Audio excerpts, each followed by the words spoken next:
So I now want to move to our keynote panel, and I would like to thank Roberta Mann, our Vice Chair for Publications on our Leadership Council, for putting together this outstanding and timely panel discussion on the impact of taxation on climate change.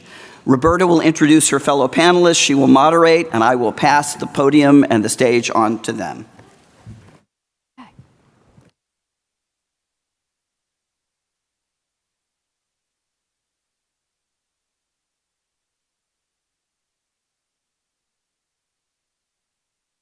Alice next to you, and I'm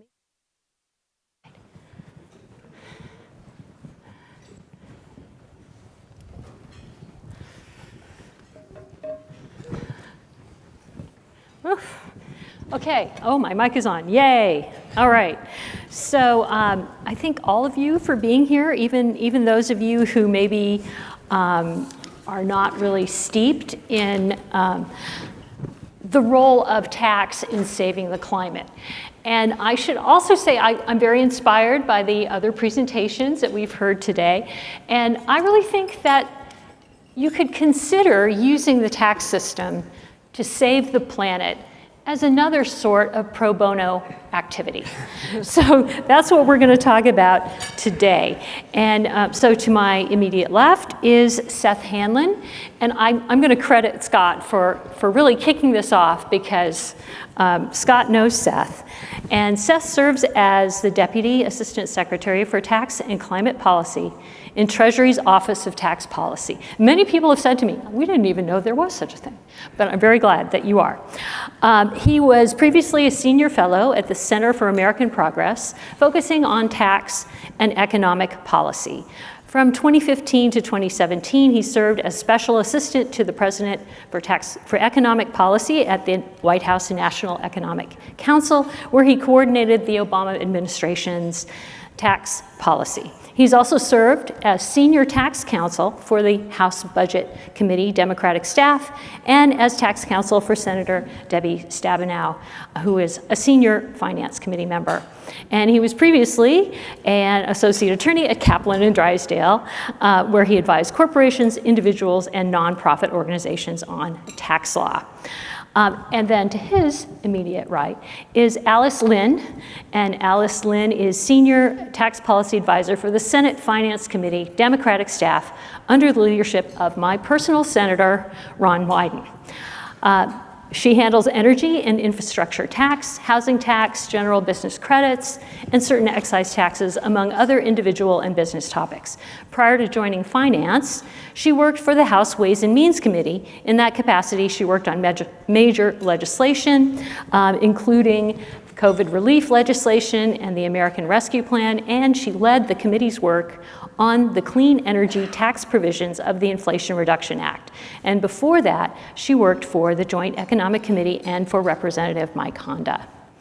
And last but certainly not least is Amish Shah, my friend, and he is a tax partner at Holland & Knight's Washington, D.C. office, and he represents clients in the energy sector, advising them with respect to all tax energy concepts. And this is like way too long, so I'm not going to read all this. He also has been a past chair of the Energy and Environmental Tax Committee. And those of us who are interested in these topics have known him for a long time. So we really have a lot of perspectives on this panel. We have Treasury, we have the Hill, and we have practitioners. So I'm just going to I had just another couple things that I thought about as I was listening to the speakers. And I don't know, Dick, you might have demoralized our speakers just a tiny bit. But I do want to endorse your view of be the change. And I think this panel is definitely instrumental in being the change, not only in tax policy, but also in climate policy. And also, I will just say that if the government didn't give us guidance, Dick, what would you disagree with? So we will kick it off. I've got a few prepared questions that we've all been thinking about just a little bit. So we're really going to focus on recent legislation, and of course that is the Inflation Reduction Act, which has been called the largest climate bill in US history. So for my panelists, and I want each of you to think about this, focusing on those provisions of the IRA that have climate impact, which provisions constitute the most significant changes from prior law, and what challenges and opportunities do those changes create? And I'm going to start with Alice because you know, she's on the legislative side, and then we'll move to regulatory and practitioner. Go ahead. Yeah, absolutely.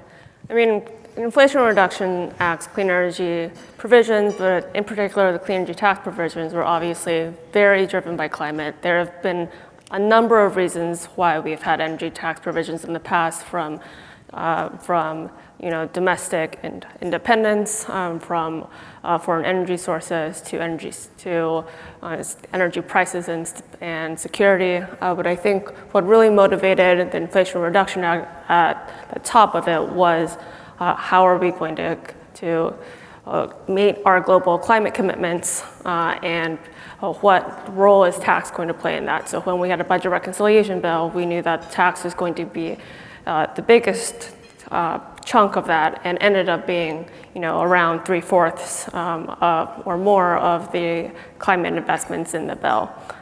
When I think about the biggest movers, right, the most significant is that we got to long-term policy. Prior to the Inflation Reduction Act, we were moving in 1 to 2 year extensions of a lot of our major provisions, including the investment tax credit and the production tax credit, and it's just very difficult, I'm sure Amish can attest to, for businesses to be able to plan when you are looking at 1 to 2 year extensions in tax policy. So the biggest thing, I think, was just a long-term policy that businesses could rely on to make decisions to go to financing, and really just it's the scope of the bill. We touched, I think, almost every code section that already existed, created a bunch of new ones, which Seth has had to deal with, but also impacted almost every sector of the energy sector, right? So not only power, but transportation, and even provisions that touch on kind of industrial emissions. So it's really just this kind of very broad and large undertaking. So Seth, I think that was a perfect handoff for you. Yeah. What challenges and opportunities do these provisions Yeah, thanks. pose? I'd be remiss not to start out just by thanking Scott for bringing me here. He was my first boss in the tax world, as you alluded to, so really grateful. So yeah, challenges and opportunities. I mean, I think on the opportunity side, just to give the start at the big picture. I mean, it's really the opportunity to meet our national climate goals, and this law has really put those within reach in a way that requires much more much more investment, much more policy changes at the federal and state level. Will be needed to get there, but the law really makes it. Makes it much more of a real possibility. Our national goal, the president's goal, is to get to between 50-52% below 2005 emissions levels by the end of this decade, on the way to net zero by 2050. And the law, we were headed somewhere around 27 or 30% before the law, and now it's projected around 40%. There's obviously there's lots of uncertainty and many different estimates, but for one single enactment to do that is really amazing. And then to think that the most important part of it is tax is kind of even more amazing to think, and well, it's exciting for a tax person like me. But anyway, so in terms of and then the challenges. And I think for opportunities, we're already seeing the impact of, I would totally agree with Alice, the long-term policy certainty, of the PTC and ITC. And then we're already seeing, very dramatically, the impact of the manufacturing incentives, like 45X and others, on, domestic clean energy manufacturing, battery manufacturing. So anyway, lots of opportunities. There's definitely lots to talk about. On the challenges, so there's, as Alice mentioned, so there's 20 different separate tax incentives that are created or modified.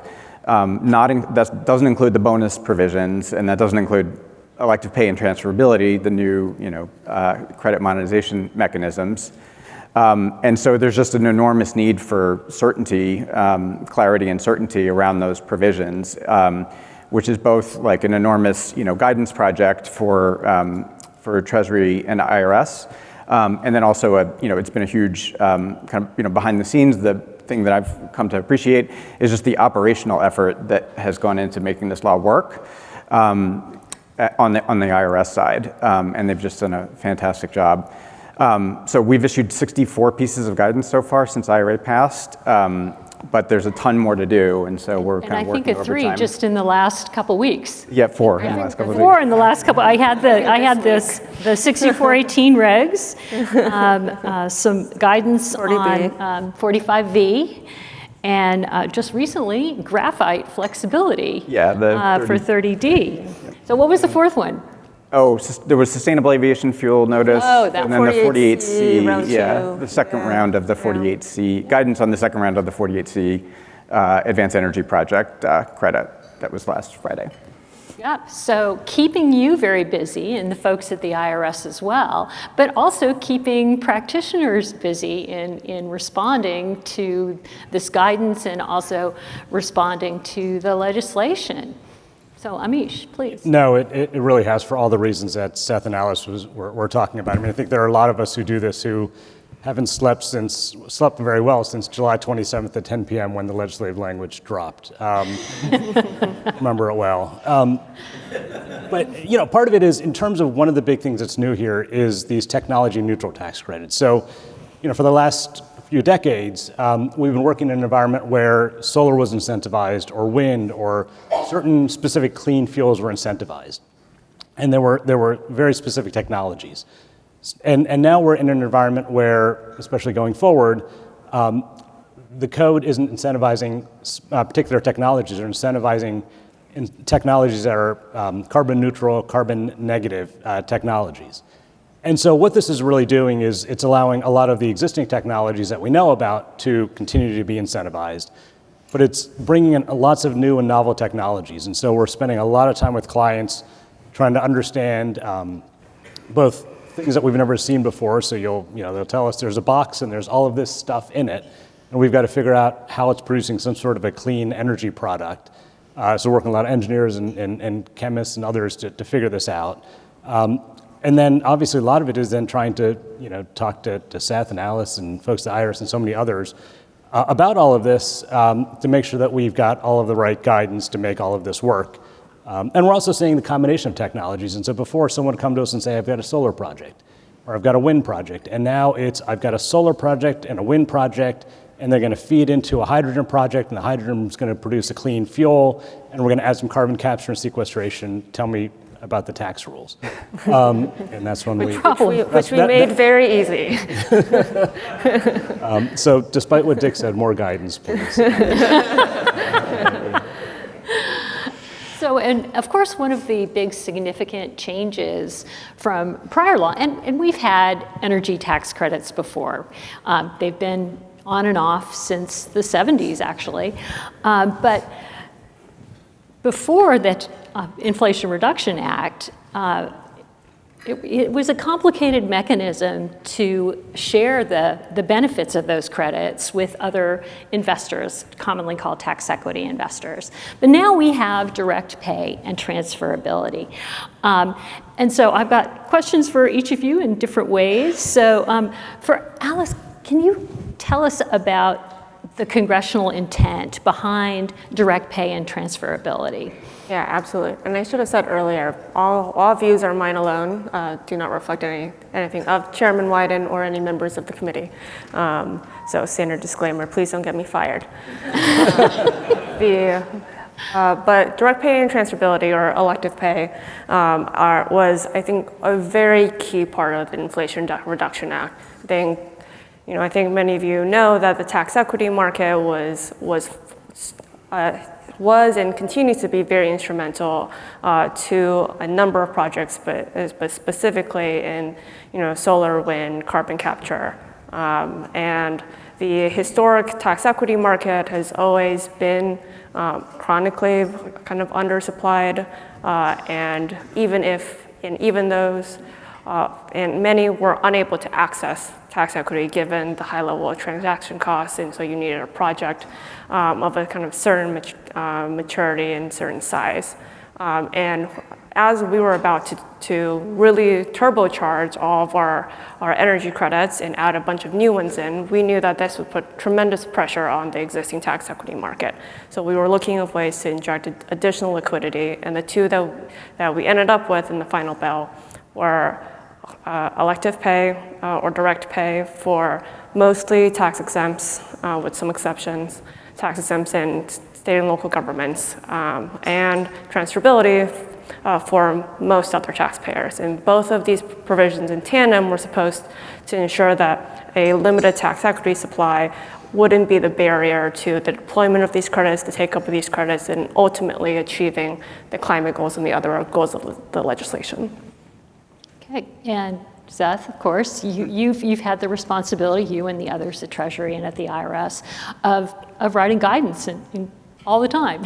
So what issues have come up in creating guidance for direct pay and transferability? And we recognize that all guidance projects require balancing between congressional intent and administrability concerns.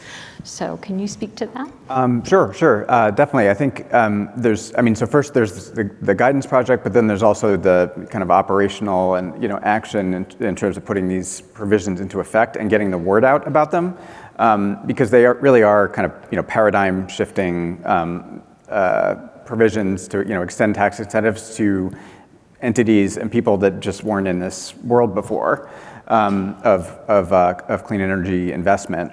The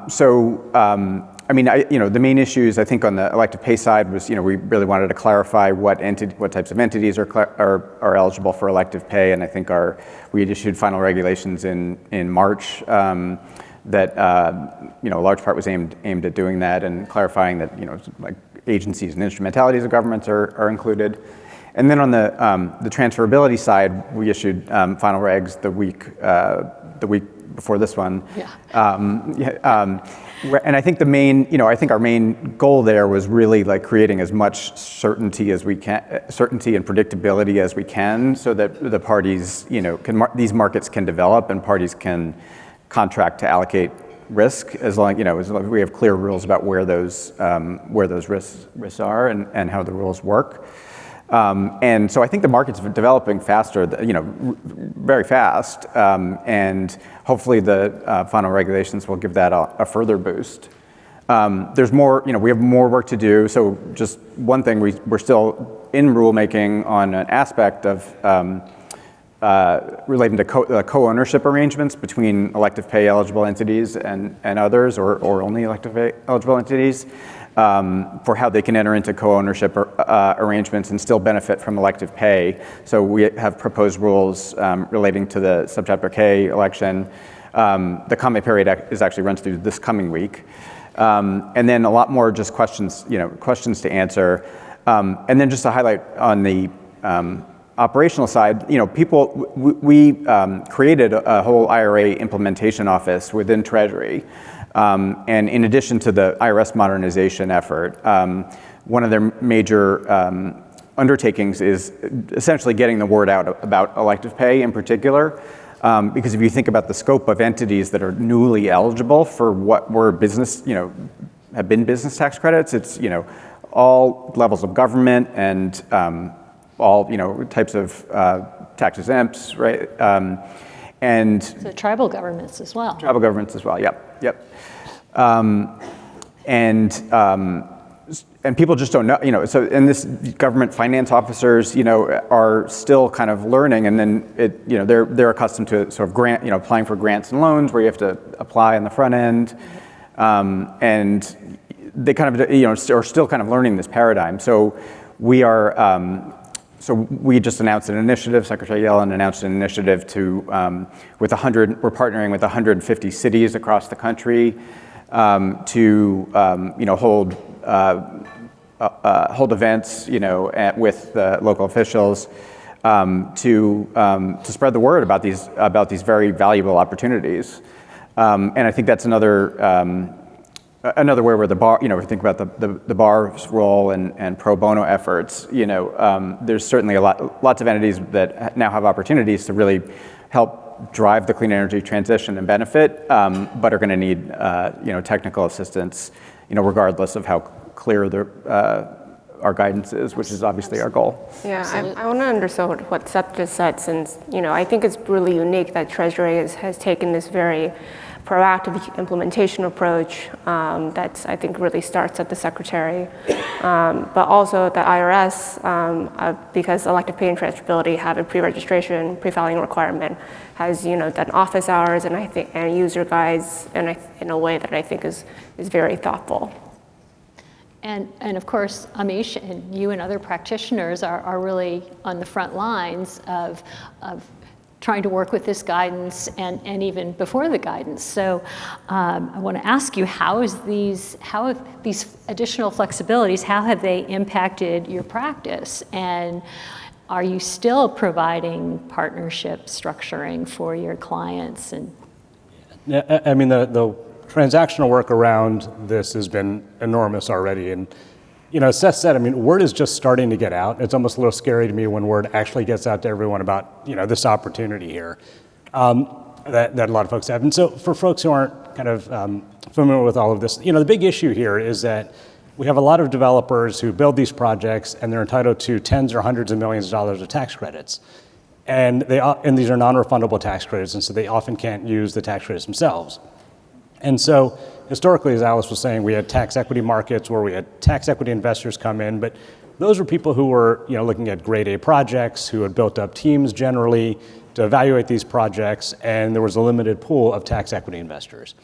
And so now with the transfer provisions, you can really just sell tax credits, and you can sell them. And so what we're seeing right now, and this is why it's becoming so huge, is previously we had tax equity investors who were in this space, they knew this space. But now we have buyers of tax credits who have never seen an energy tax credit in their life, and they're hearing about this opportunity to effectively just lower their effective tax rate. And so they're buying tax credits, and the price of the tax credit depends on a number of factors. But oftentimes it's somewhere in the 90 to 96 cent range. And so, and we're seeing clients buying, we're involved, I was in the library before this, dealing with this. I mean, this is kind of an everyday thing. But people are buying hundreds of millions of dollars of tax credits, and they're buying them at somewhere, 90 to 96 cents on the dollar, sometimes lower, sometimes a little bit higher. And so there's just enormous excitement about this. And this market just exploded when the proposed regulations came out. I think it was in June of last year, and that's a testament to Seth and his team and the folks at the IRS, because when that guidance came out, it was very well done, and it gave the market really great comfort about moving forward with these transactions. And so, and one thing just to, for Alice and Seth and the folks at IRS, the thing that's been great about this is the stakeholder meetings they've been holding, the opportunities to talk about the issues we're all seeing to try and get this guidance right. And I know folks are working really hard to get all of this guidance right. And I think, by and large, there's been a lot of guidance that's come out. We're all trying to process it, and there's a lot of dialogue. But so lots of transfer transactions. On direct pay, that allows tax exempts, munis, electric co-ops, Native American tribes to build and invest in renewable energy infrastructure and go to the government, go to the IRS, and just get a cash payment. And again, that's opening up a huge market. There's a lot of education that needs to be done. I know a lot of people are doing that, Seth, Treasury included. And so that's gonna kick up as well. But again, they can build these projects and get cash. We are still seeing the old tried and true tax equity structures, including the partnership flip. They still exist. It's, we now have 3 ways to monetize tax credits for us. We had 1 before, and so you've got to look to see which one is the most beneficial. But, a lot of those were the partnership flip structures, or the P flips, but now we're seeing partnership flips actually combined with transfers. So you have a partnership flip, and then we're selling, some or all of the tax credits out of those partnership flips to corporates that have, again, probably many of them have never dealt with the tax credit before. And so it allows just a lot of players in this space, and those are, what you may hear called T-flips now. So a lot of work in this area. Yeah, and I think when we were chatting before, Amish, you mentioned, of course, we're really focusing on the IRA provisions, but there's depreciation as well, and I think you were telling me that really that's the only way to monetize that really is through a partnership flip. So Right. they're still quite viable because there's a lot of moving parts to these transactions. That's right. And that's right. And so to utilize the depreciation, you can't direct pay. Transferability doesn't help to utilize the depreciation benefit, which has been, again, obviously a huge driver of the capital stack in these projects. And so, some clients can use depreciation but not the tax credits, and that's great. And others are engaging in variations of these structures to be able to use both depreciation and the tax credits. But again, the big news to me is just all of the entrants into the market for this, including clients, and all sorts of corporates who just really want to reduce their effective tax rate, who are coming to us and trying to get educated on this. And again, just the tip of the iceberg so far. Yeah, I think that's right. And the tip of the iceberg, that's sort of an interesting point, which I'm just going to make kind of as an aside, that the initial estimate from JCT for these provisions, these climate provisions, was $271 billion. And now, JCT has moved that up a bit, I believe, to something like $330 billion. But other independent researchers have put these, the cost of these credits over 10 years up to $800 billion. So they're not capped. So, and you can think about that in two ways. You can think, oh my gosh, the budget impact is just going to be amazing. But I think about it that this is really showing that these can have a huge climate impact. And I will talk more about that later a little bit. I'm going to ask you guys about that, but that just reminded me of that particular fact. So, and I think actually one of the most significant places where JCT has revised their score is on the 45X credit. So it's the advanced manufacturing production tax credit. When you see all of these amazing kind of manufacturing investment statistics all over the country, right? Hundreds of billions of dollars of manufacturing announcements. I think that's where the law is working better than expected. Yeah, and some of the independent researchers have said that really a large part of their economic analysis actually has to do with carbon sequestration. 45Q. But I want to talk about another change that is quite significant with the IRA provisions, and that is the bonuses for meeting fair labor standards, for locating facilities in energy communities, and some domestic content requirements, of course, very famously in the EV credits. So I would like to get all of your viewpoints on maybe the congressional purpose for that, and also thinking about what is the broader impact of these bonus provisions on our tax system and really on the economy as a whole. And you can start, Seth. Sure. I think the bonus provisions are really key. They're certainly key to the passage of the law. This is not just a climate law, but a lot of economic opportunity throughout the country. I think one of the more striking things, obviously, it's early yet, and we're there's gonna have to be a lot more analysis and research about the law's actual impact.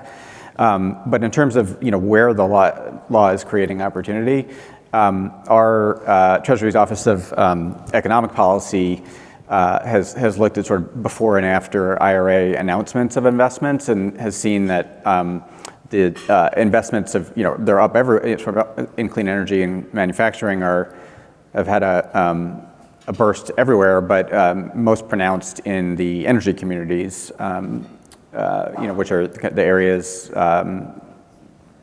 in short Also, that are have a sort of historic that had facilities with fossil energy and Right. and a lot of potential, frankly, for human health concerns in those facilities. So moving clean energy into those communities can have a really broad benefit, I think, societally. Yep. Yeah, definitely. And So I think we're seeing the impact. I mean, most of the investment is, generally, and this is part of part of a bigger President's Invest in America agenda, but there's just a disproportionate amount of investment in the places where that have higher than average unemployment, lower than average college attainment rates. And so, this law is really spreading the benefits of economic growth in a way that hasn't happened over the last several decades.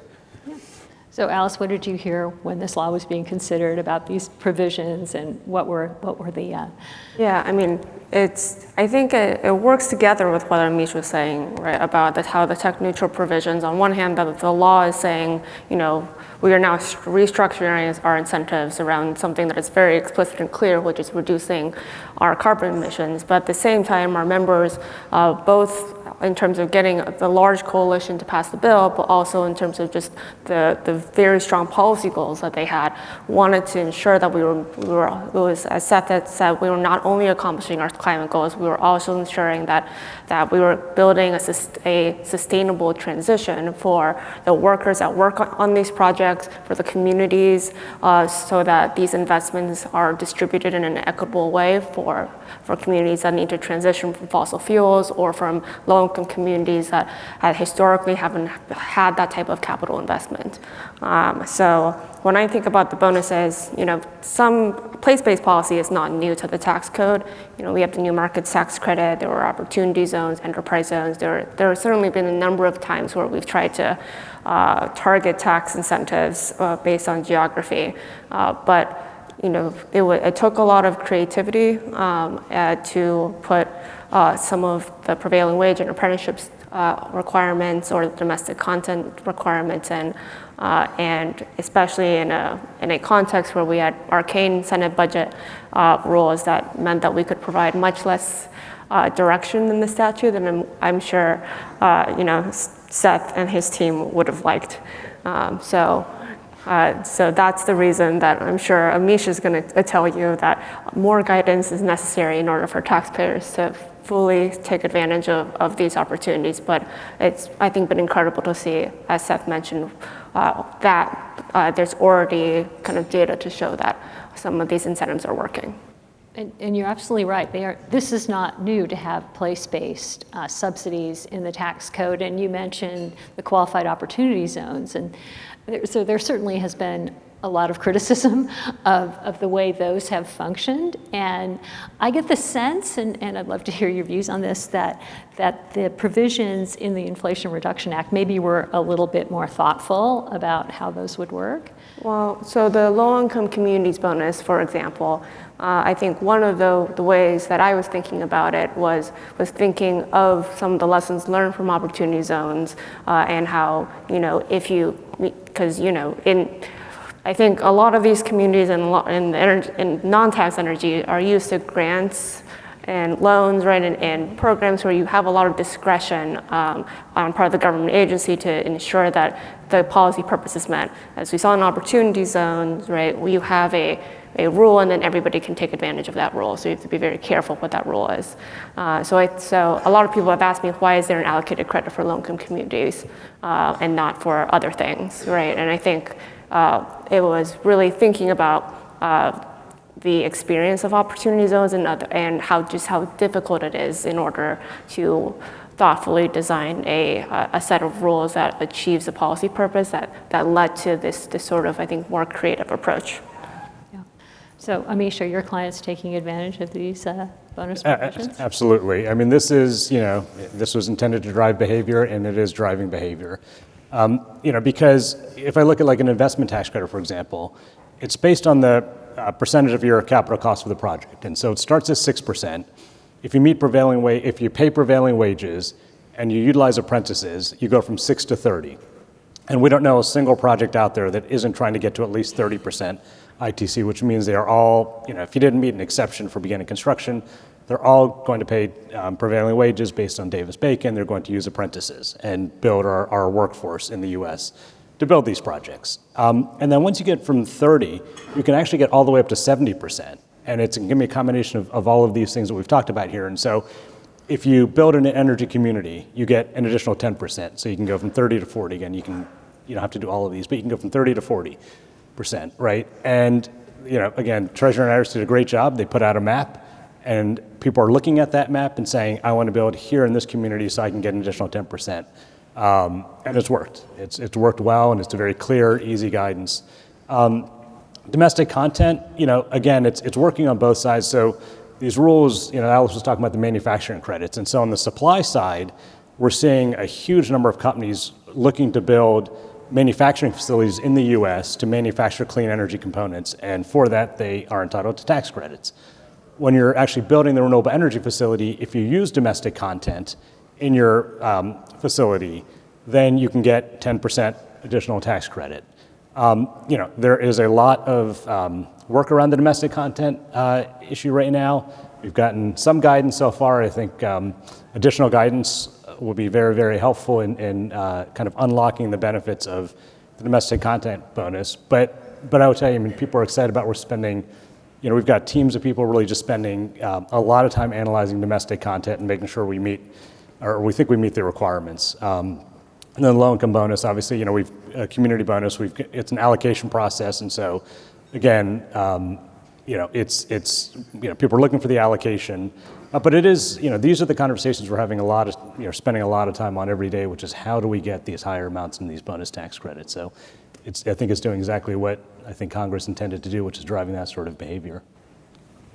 Well, that's good news, I think. So turning sort of more to a kind of a perspective type question. So clean energy tax subsidies have generally been temporary. These are also, many of them are temporary, but they're temporary over a longer time frame than what we've seen in the past. And many of us who have studied this space have looked at charts for example, the wind production tax credit, and looking at facilities that were being built, and the graph goes up and down, looking at the proposed termination of those credits, and then which were sometimes retroactively renewed.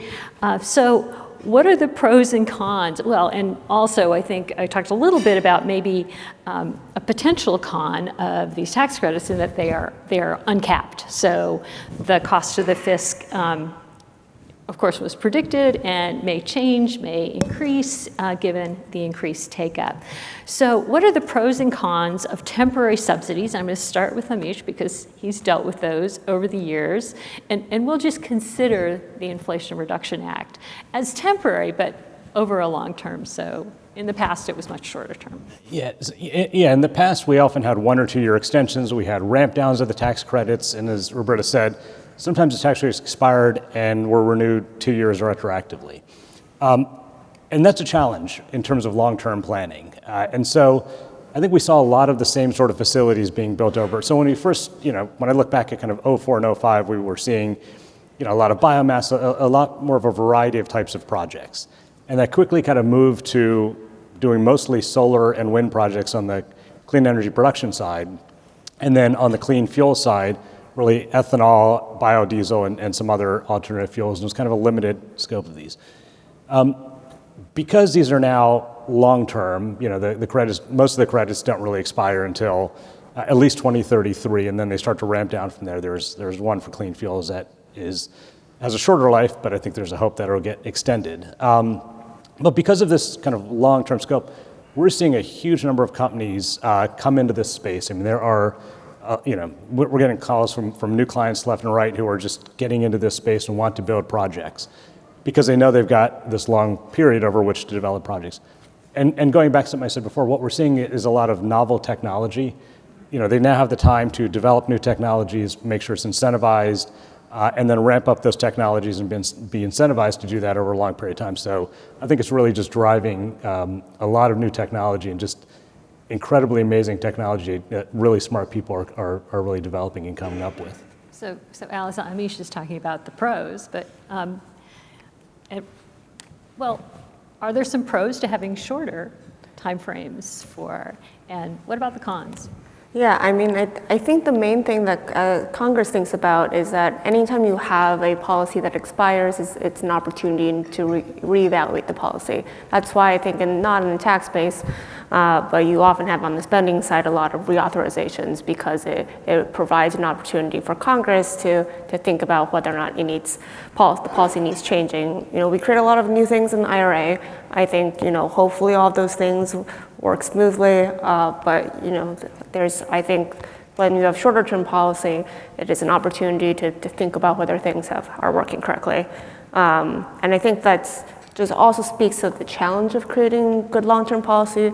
Again, I hope we did a good job, but I think there was a lot of thought that went into both the structure of the tech neutral credits, and as Amish mentioned, that the ITC, PTC can have a longer termination date based on emissions targets for the power sector, but also trying to future-proof as best we can while there are moving pieces outside the tax base, right? So the energy efficiency incentives, for example, that were updated in 25C and 45L, and previously 179D in a prior legislation. Those are all tied to these kind of government or kind of consensus-based efficiency or building standards. And as those standards evolve, it also dramatically affects the tax credit. So just trying to anticipate what those changes would be, but none of us have a magic 8-ball that will tell us what will happen to those pieces 20 years from now. Yeah, well, technology, of course, moves along. And Seth, what about the pros and cons from it? I mean, I think I just having, I don't know if this is from the Treasury perspective, but just personally, before having been involved in some of the tax extender fights before IRA, not at Treasury, but that's just a nutty way to make policy. I mean, and having long-term policy certainty is just so important. And then I think Alice alluded to, there's a balance that Congress needs to strike, and then also Treasury and IRS of between specificity, but also long-term nimbleness, right? So that's why Congress passed changed the PTC and one example, changed the PTC and ITC into these technology neutral credits, and there's a lot of other provisions that are based on life cycle analysis, and so I mean I think there's and so there's a lot of ways where the law is designed to evolve with the science, and so that a law like this, it's like have to work hand in hand with the rest of with the real expert agencies, in particular DOE and EPA, but also others, to write rules. Yeah. Well, I had another really great question, but I see some people are leaving because they probably have flights. But I think we have a few moments and we could take maybe a few questions if there are questions from the audience.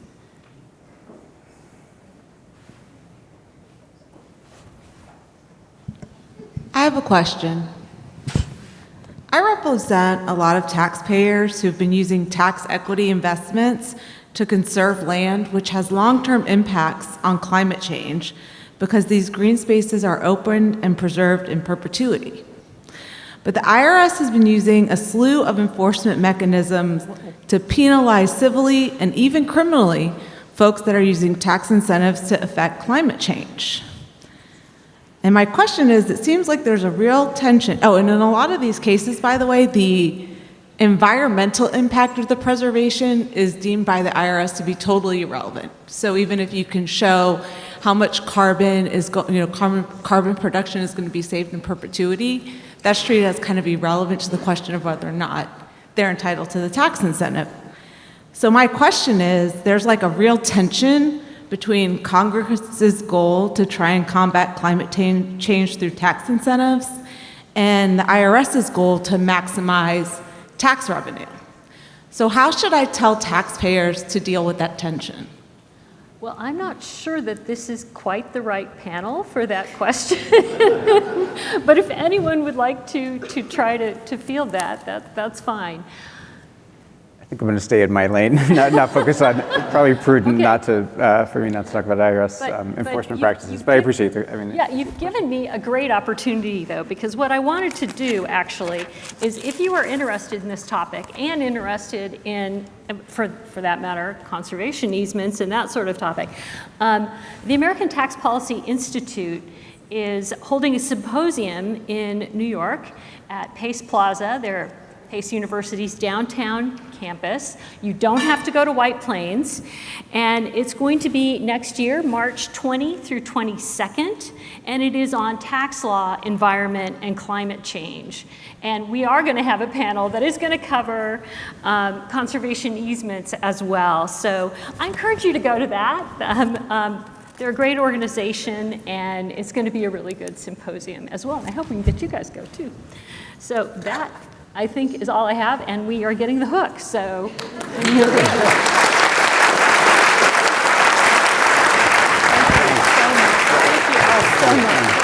I want to thank our panelists for an incredibly interesting and provocative discussion about the unleashing that is going on in the economy with the Inflation Reduction Act.